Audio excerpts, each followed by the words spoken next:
Yeah, This track is dedicated to everybody that's in the struggle. You know, hope you keep your head up, keep your heads up. You listen to this track, no doubt. Give you something to think about, really something to think about.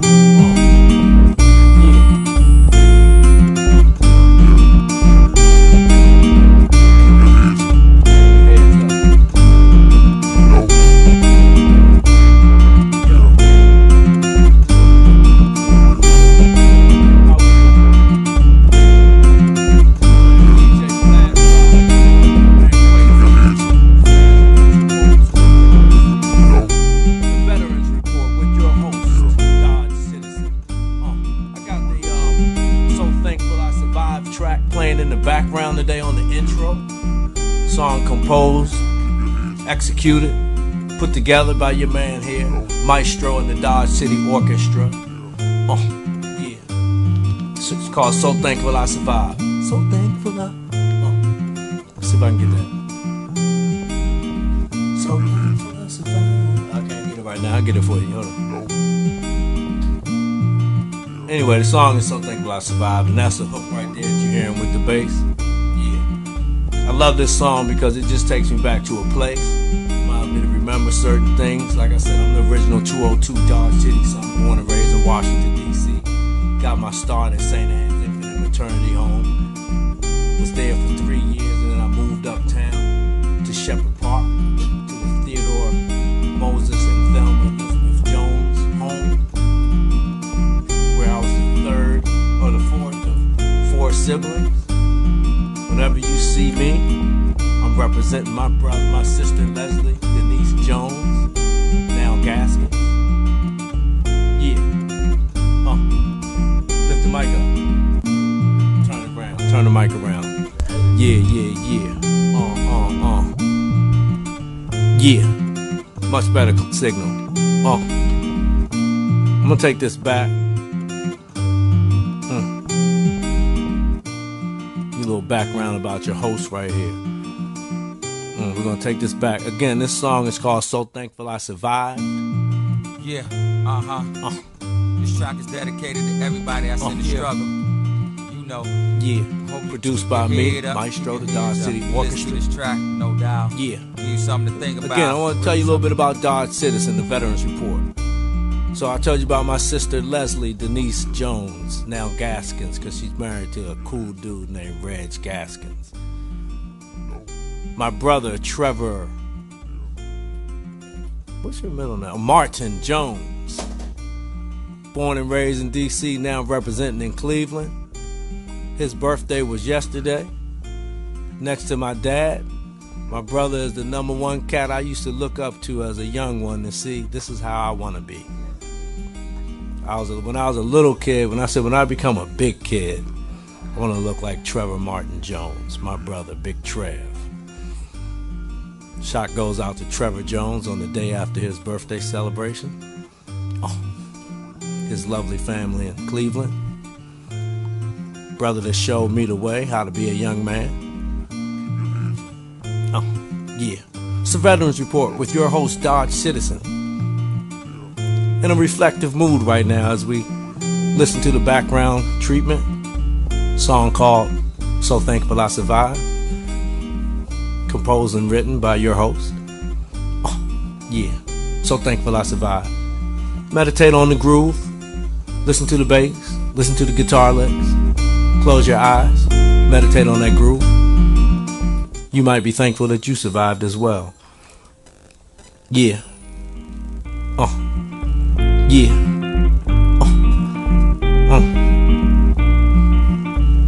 Again, your host, Dodge Citizen, reflecting right now. I mentioned Leslie Jones, Trevor Jones, and I would be remiss if I didn't mention my other older sister, but closer to my age, Natalie Elizabeth Jones, now Best. Natalie Jones Best, my older sister, just a little bit older than me. And a person whom I look up to, I hold dear in my heart. And between her and my sister Leslie, let me back this back up again. between, getting a little bit of distortion, between my sister Natalie and my sister Leslie.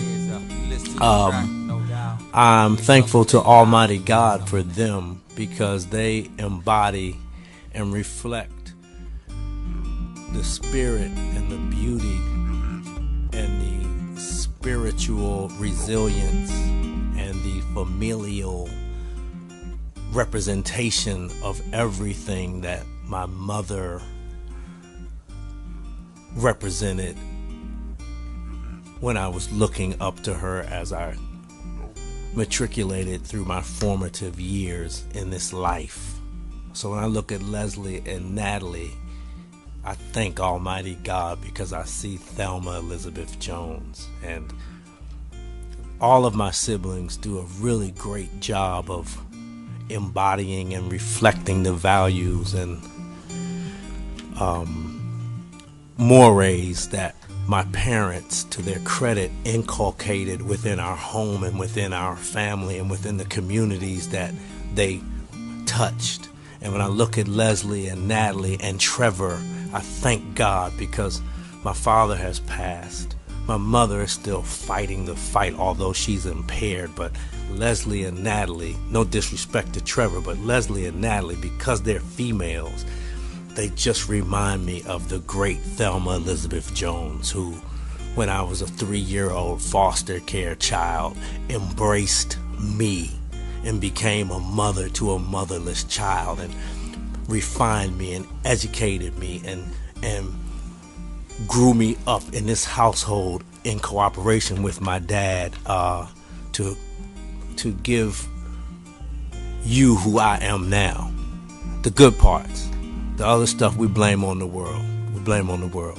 So when you hear a song like So Thankful I Survived, even though I wrote this song with the combat experience in mind, with the combat objective in Iraq, so thankful that I made it back while others perished, I also think and write this song from the posture of the foster care child that spent his first 3 years moving from one foster care home to another temporary home, group home as an infant, and who landed at St. Anne's around 2 or 3 years old, which was my last stop before I was lucky enough to be adopted.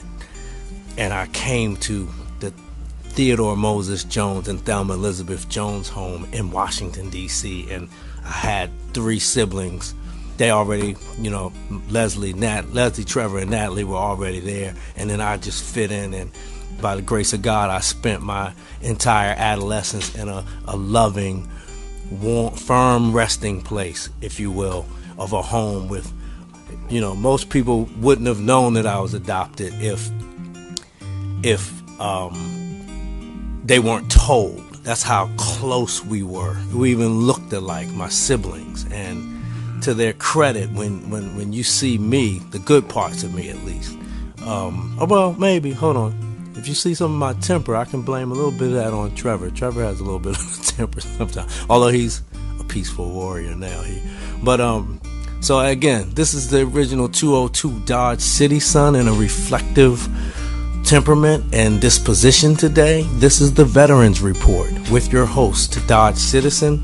In the background, you're hearing the music for the song So Thankful I Survived, which was written, of course, about my time on the combat objective, in combat, serving with so many soldiers and servicemen and women who were much better than I.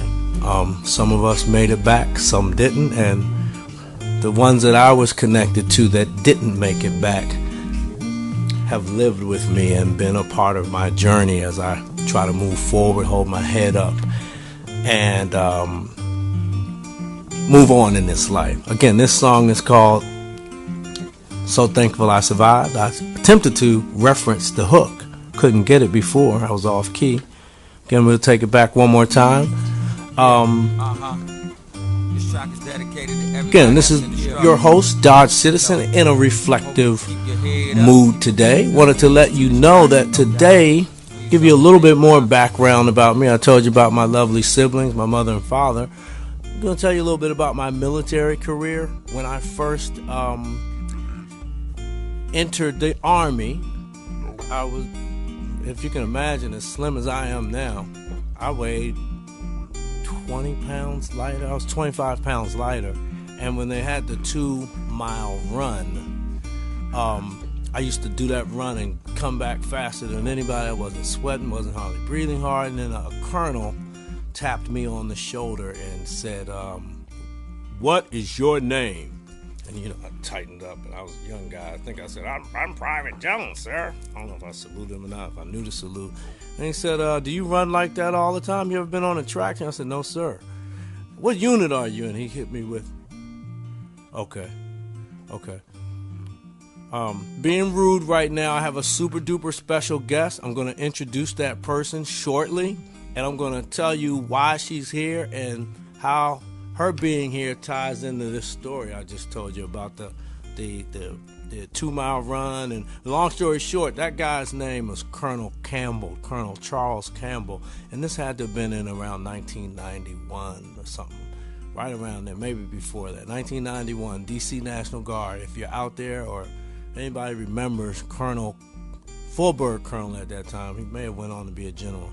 If anybody remembers Colonel Campbell, this Colonel Campbell tapped me on the shoulder. He asked who I was, what my disposition was. I was a young soldier, and he got my information, and not even a week later, I received a letter in the mail, running your first marathon. And he deputized, he said, "You're going to be on the D.C. National Guard marathon team."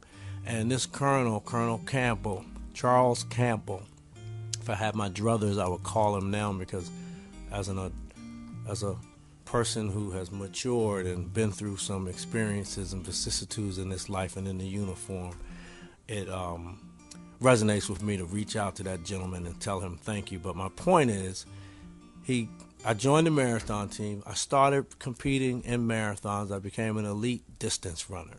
I did one marathon in 2 hours and 53 minutes, which is not bad. But I'm not the Kenyan brothers either who do it. I think, was it 205, 204, something like that. But these guys. But I was really great. And then, not great, but I was a good runner. And it was a defining point in my military career, because from there I went on to go to this same colonel. I'm getting somewhere, trust me. This same colonel sent me to U.S. Army Master Fitness Trainer School, which was an academy up in Delaware, and I learned about nutrition, wellness, and that was something that I did in my military career. And when I come back, we're going to tie that story about health and wellness, fitness, and how it's a defining moment in my military career to our awesome guests that we have here. I'm going to leave you with question marks, the invisible question marks, and we'll have a dynamic introduction of our dynamic guest when we return. And with that, this is the Veterans Report with Dodge Citizen. We will be back. Music or no? Okay, take you to some music. And then we'll get you out of here and come back. Hold on. It's playing, but I don't hear anything. This track, no doubt. All right. Give you something to think about. Really something to think about.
Yeah.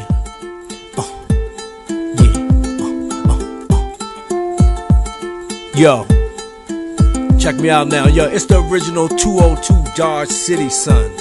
The Veterans Report with Dodge Citizen. And today, as I was rambling on and telling you about my journey in the uniform to health and wellness and how that experience with Colonel Campbell basically set me on a trajectory that would follow me in my time in the uniform as well as a civilian, because as a result of going to United States Army Master Fitness Trainer School, when I got up there, I thought I was just going to be able to run and be a superstar because of my fitness, but no, they made me take classes on nutrition. Every day there was a test, and they had the van running out in the parking lot, because if you failed, you left within an hour. And I'll never ever forget that. It was a pressure. It was very intense mathematics or whatever they do to come up with all this nutrition and blood stuff, and it was an incredible experience. It was life-changing for me. After that, my job as a master fitness trainer in the Army was to counsel soldiers on how to meet the physical fitness and health and wellness requirements of the United States Army. Case in point example, if we had a soldier who just had a baby, but they still need to meet the tape tests and the stuff post baby, they would come talk to me, and I would put them on a training fitness nutritional plan. If we had a soldier who, for whatever reason, needed to lose some weight, they didn't meet the tape requirements or the weight requirements, which, as people in uniform know, can get you put out of the military, they would talk to the master fitness trainer guy, who at the time was Lieutenant Jones, and I would give them a plan of health and wellness. So anyway, it's been a passion of mine. I loved running while I was running. Today, we are going to talk about health and wellness with a specific focus on the veteran community and the families of veteran communities. As I mentioned before, I have a loving family that comprises of Leslie, Trevor, Natalie. That's just my siblings. So when I know something about health and wellness, I share it with my community, not just my military buddies. Today, we have this awesome subject matter expert, and the thing that I love about how she brings her skill set to health and wellness is she approaches it from a holistic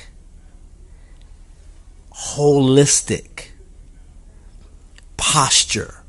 And I'm so excited to have Dr. Dianne Collins, affectionately called Dr. D. And we have her here. I have another veteran friend of mine who will be joining us. And Dr. Collins is decisively engaged in our communities. She's based locally, correct? Yes. I'm in District Heights, Maryland, Collins Wellness Center. She teaches, she instructs, she's in the community trying to let people know how to be vital and revitalized if they're not vital, but how just to be robust and decisively and intellectually engaged with their eyes open in this path to wellness in this society and in this economy that we live in that doesn't always offer people the best routes to wellness. So we're going to talk. First of all, we're so thankful to have, I keep saying Dr. D. I'm trying to tilt my hat to the side. Dr. D. We got Dr. D in the building, and she's going to share with us some strategies, some guidance, some advice, some observations about how veterans, African Americans, Latino, Latina, white, black Americans, human beings can be healthful and be well to the best of their ability with some strategic guidance. So, Dr. D, thank you so very much for taking time out of your busy schedule to come in here and spend some time with us. And my colleague and comrade in arms, Milton Agers, will be here. I will let him speak for himself, but I believe in his struggle to manage his diabetes.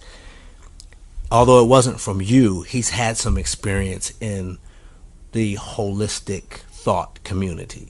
So could you share a little bit about your background and some of the exciting and dynamic things that you're doing in the community to educate people and to try to get people in a good place for health and wellness? Okay. I first want to say thanks for having me, Andre. It's my honor and a privilege. And so I'm a board certified naturopath. We call ourselves holistic practitioners. I'm also a vegetarian chef. I have a bachelor's degree in nutrition. Okay. And at the Collins Wellness Center, we use a holistic approach, meaning we approach the body as a whole body as opposed to symptoms. A lot of times when people are having struggles, they're going to the doctor because of a symptom. The body is so awesomely made that it communicates to us. Wow. So it could be a headache, gas, bloating, acid reflux, a ache or pain or whatever. That's the body letting us know that all is not well. So the problem comes in because it's a disconnect. People don't know what to do with the information that the body is communicating to them. So over a period of time, that ache, that pain, that acid reflux or whatever become their new normal. So they'll get something like a TUM or Pepto-Bismol. They put a Band-Aid on it. But you don't want to put a Band-Aid on it, and you don't want to just treat the symptoms. If you don't get to the root of the problem, you're going to end up with a bigger problem that snowballs into a bigger problem. And that's where we have people that have serious health ailments and diseases because they didn't address it early on. So excuse me, please. Don't stop. At the Wellness Center, we use a biocommunication system to do our assessment. And so that's a system where, when a person put their hand on the cradle, it's communication going from the hand to the cradle to the computer. It sends a little stimuli to your various organs and glands, and it'll generate a report on my computer that shows me the area in the body that needs balancing. We take that along with the health history, and we create the regimen for the person. And it does a pretty accurate assessment.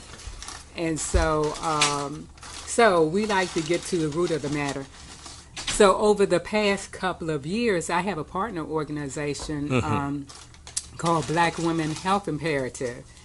And they have funded my nonprofit organization, So Good Healthy, to teach the diabetes. Sorry, could you say that again? So Good Healthy is your nonprofit. Yes. So Good Healthy. So Good Healthy. Okay. So SOUL. So Good Healthy. Okay. Inc. Okay. So that's my nonprofit arm, and we do a lot of the teaching through that arm. And so right now we do a lot of diabetes prevention classes. And so a lot of people don't understand diabetes, and a lot of times they don't find out that they have diabetes until after they... Too late. Too late, right. I mean, not too late. That sounds so harsh, but...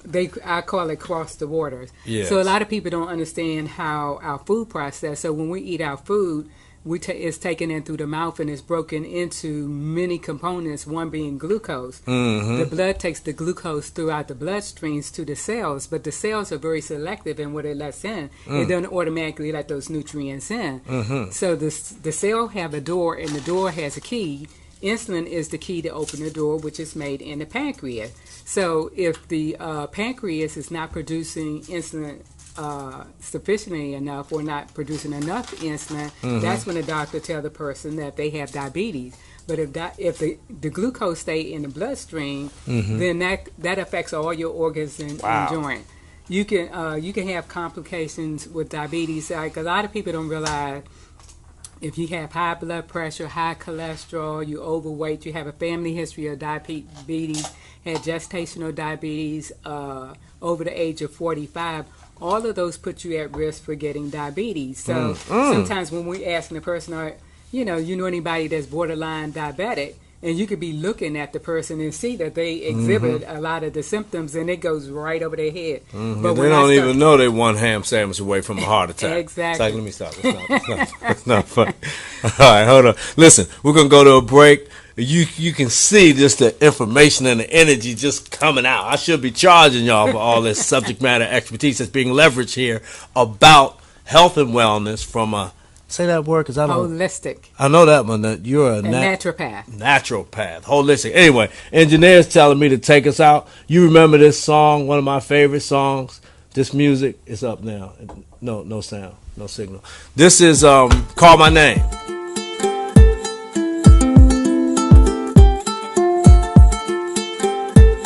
2016, which is Veterans Day.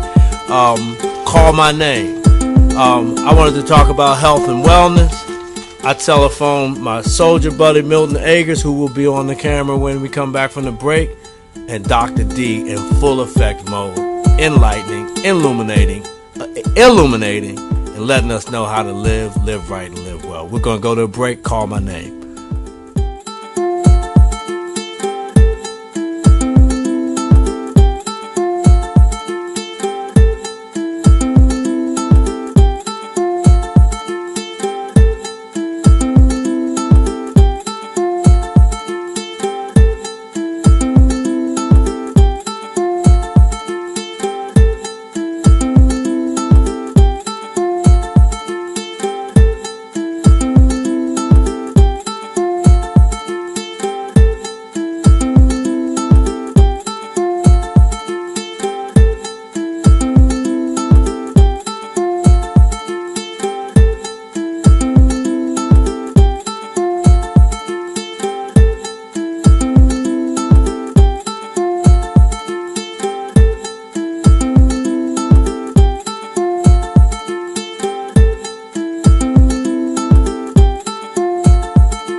Yeah, This track is dedicated to everybody that's in the struggle. You know, hope you keep your head up, keep your heads up. You listen to this track, no doubt. Give you something to think about, really something to think about.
sharing? Nope, you're not sharing. Test.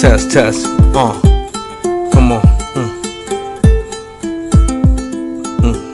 Is this close enough or I need to focus? Call my name. Call my name. Are we live? Yeah. Call my name. Yeah. It's the original 202 Dodge City, son. The Veterans Report with your host, Dodge Citizen. Today I have a mini panel, if you will. A mini panel. Today on the Veterans Report, we're discussing health and wellness. Wellness and health. And specifically a holistic approach to health and wellness. I have two very special persons in the studio. Actually, three. You just can't see DJ Flash Drive, my man Quasey over here. But on the boards, as they say, the wheels of steel, the box of steel with the buttons. But Brother Milton Agers, who served most notably and selfishly for me, with me in combat in Iraq in the 2003-2004 time frame. We were platoon members. I was a platoon leader. He was a senior non-commissioned officer or a non-commissioned officer or another leader in the 3rd platoon of the legendary and historic 547th Light Medium Truck Company as we went into Baghdad and in very austere places on the combat area of operations in Iraq, even close to the border of Turkey at times, correct? But you guys, and if he went into Turkey, he wouldn't talk about it. But Brother Milton Agers, who deployed with me and then had the resilience and fortitude and a bit of lunacy to redeploy with that same company and go back. And what time frame was that? 9-10. Okay, 9-10. So, and then of course, Dr. Dianne Collins, who is a subject matter expert on a bunch of things, most dealing with. She is a certified, board certified naturopath and a holistic health enthusiast and practitioner. Did I say that right or did I? Yeah, holistic health practitioner. Holistic health practitioner. But you are an enthusiast as well. Exactly. Okay. All right. So we're talking about veterans' health. I thought, Doc, and I would like you to. You mentioned something where you were saying sometimes, and this was before you came in, Milton. But you said sometimes you'll interface with people, and they will be manifesting a plethora of certain things going on with them health-wise, and they'll be an ideal candidate for diabetes, correct? Yes. What were those again? So with diabetes, if you have high cholesterol, which is a boatload of people that have that, high blood pressure, you're overweight, you have a family history of diabetes over the age of 45, although now we see a lot more younger people that have that are pre-diabetic. Okay, so I just want to pull back from the posture of the Veterans Report, and I wanted to make an observation, and maybe you can co-sign, maybe you can co-sign. PTSD, or some of the other stressors that affect veterans when they come back from combat. One of the things that they do, sometimes their weight changes, because sometimes it's because of the medications that they're taking, or sometimes it could be just point blank depression. I'm sitting at home, I just want to eat, or I don't want to eat, or whatever. But I noticed you mentioned weight change, and then you also mentioned high blood pressure as well as another one. And for some of us, the anger management and the anxiety causes a spike in blood pressure. So I wanted to bring that in, and then I also wanted to say that I read an article, and it was shared with me that, and I'm sorry I haven't done the research that I would have liked to have done, but I will say this as a blanket statement, but please don't attach any science to it. But a substantial number within the veteran community, especially those coming in and out of the various VAs, have a markedly and noticeably high incidence of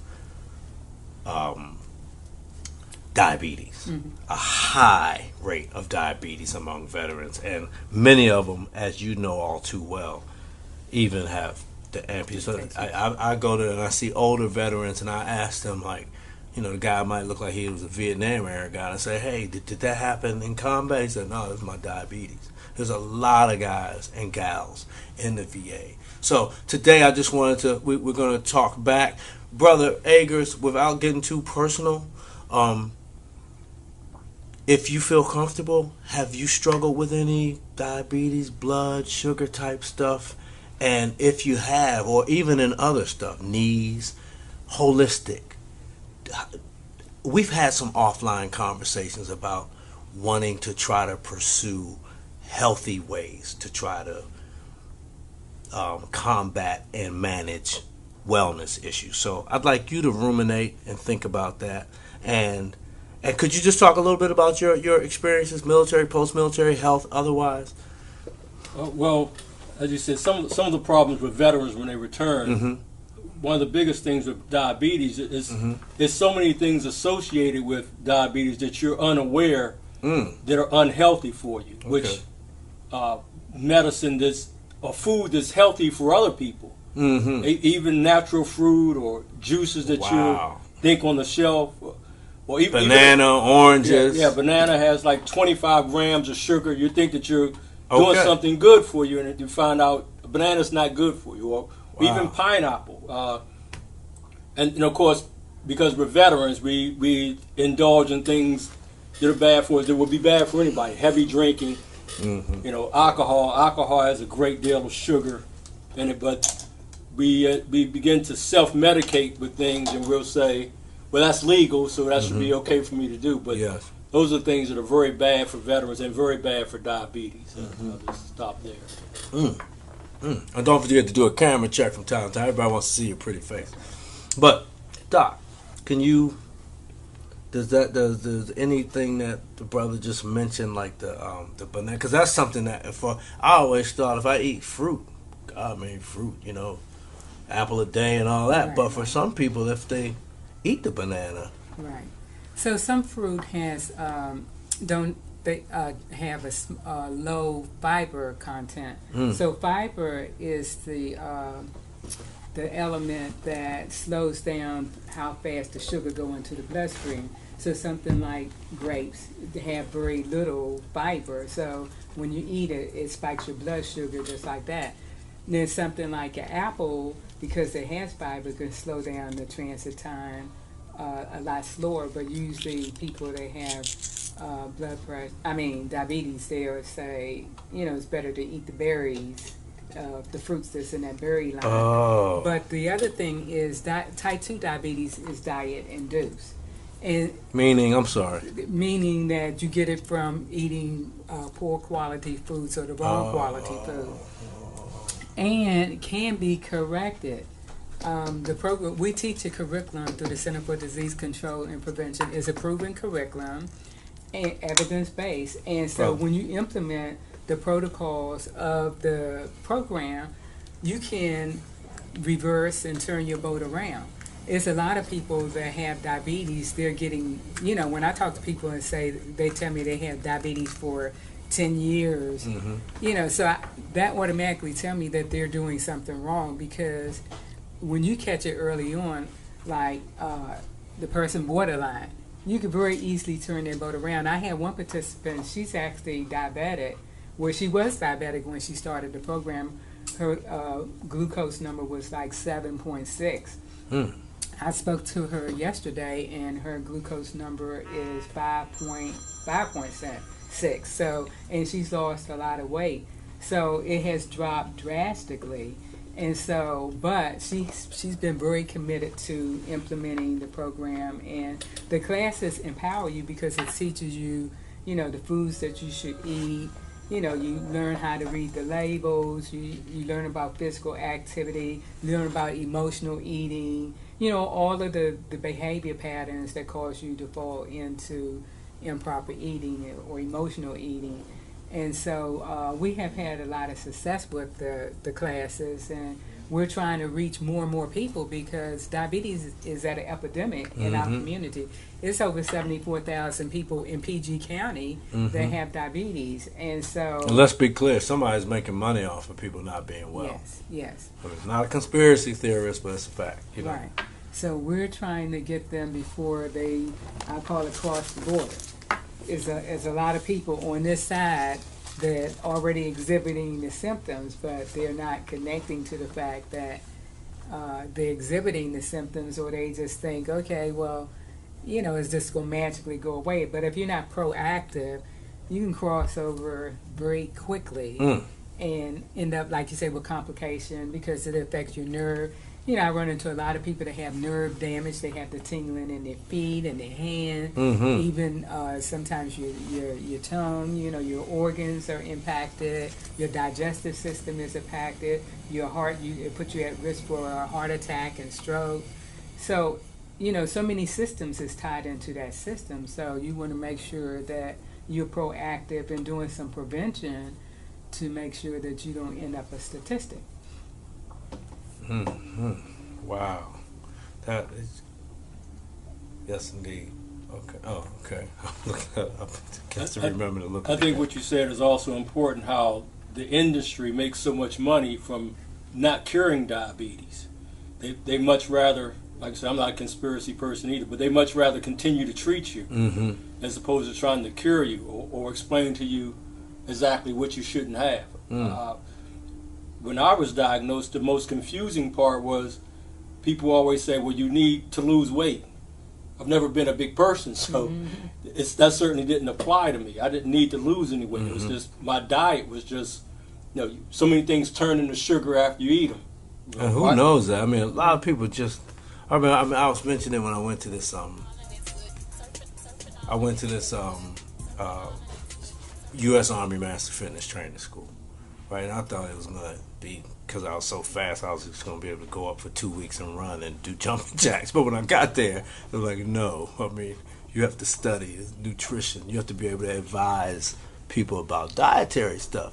And it was like science. And even when I hear you talk, a lot of people just, laymen, regular people that have regular jobs that aren't subject matter experts, or in your case, have been diagnosed, so you had to get smart. But your normal person just running around isn't thinking, oh, well, bananas or apples, or like what you just said about the grapes was fascinating to me. Like the fiber, not fiber. So it's almost like a direct, like a drug. I don't do drugs. I'm not advocating drugs, but like you're basically almost saying that the grape is like doing free base cocaine. I hate to say it like that, but am I right? It's like.